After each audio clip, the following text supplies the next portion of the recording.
a book balanced on your head. So we're just repeating the first part again, and then we're going to move on just quickly. And you're remembering to shift your weight before you lift up your foot and balance on that unicycle. And your knee is bringing your leg up, coming through.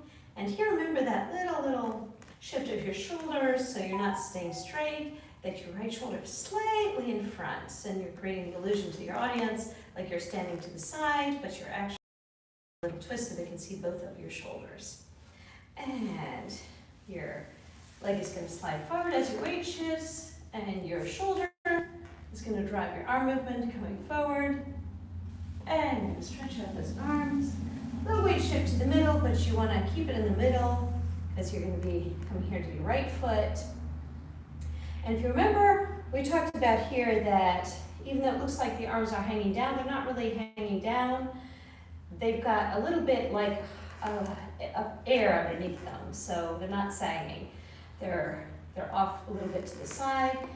And our chin is also, it's like we're looking into a far corner. So that's also creating the illusion that we're looking down, but we're not actually looking down, because if you drop your chin, it's an easy way to lose kind of that contact with your audience.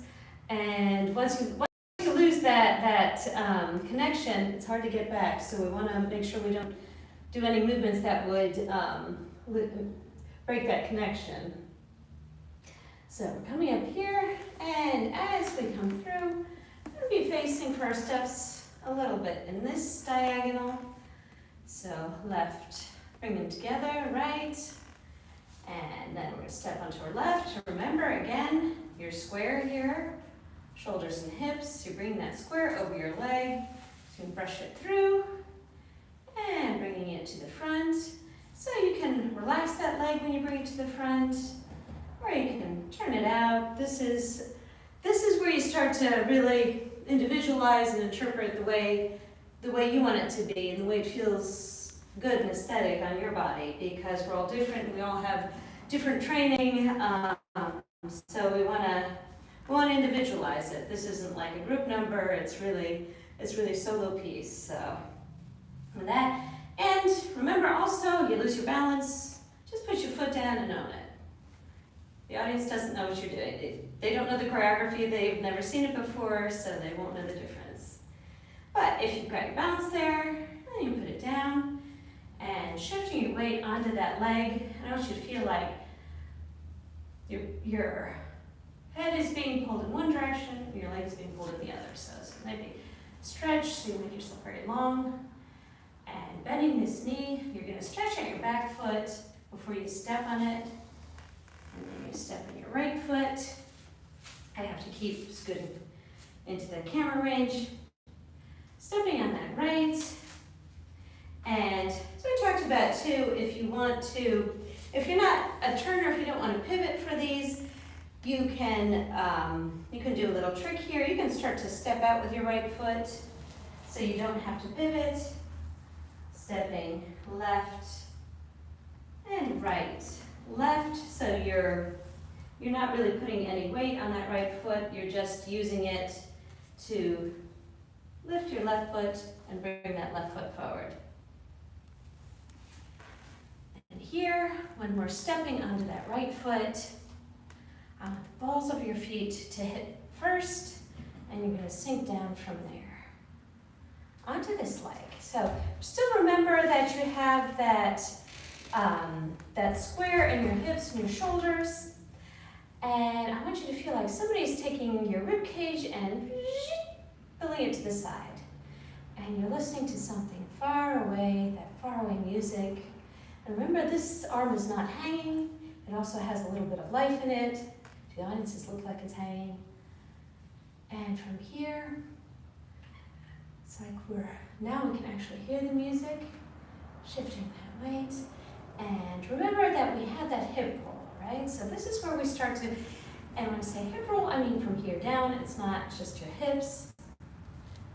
You're going to take your hip forward and to the back. So you're actually hearing the music now, hips rolling forward and back, bring them together.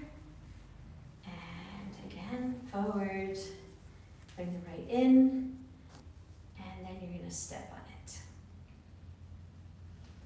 here, nice sturdy lower body, and it's just gonna be just this upper body.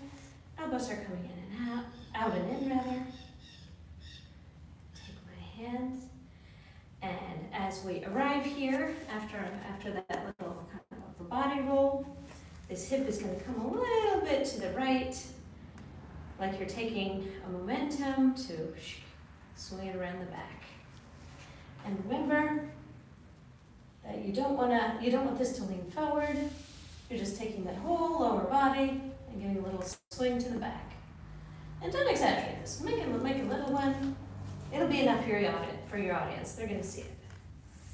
So, and the hands are coming in as we're turning out to the side. And like we're saying, and then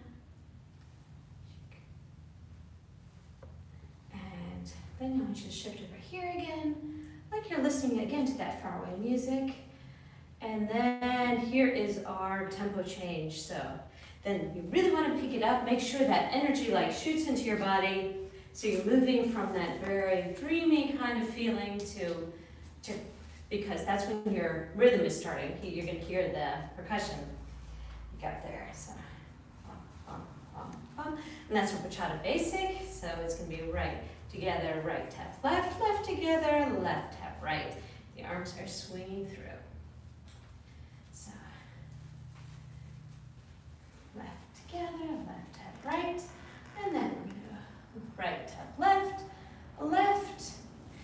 So here is where we're going to do our pivot, or we're just going to get ourselves around. So if you're a turner, instead of, we're giving that little surprise movement instead of doing that second tap.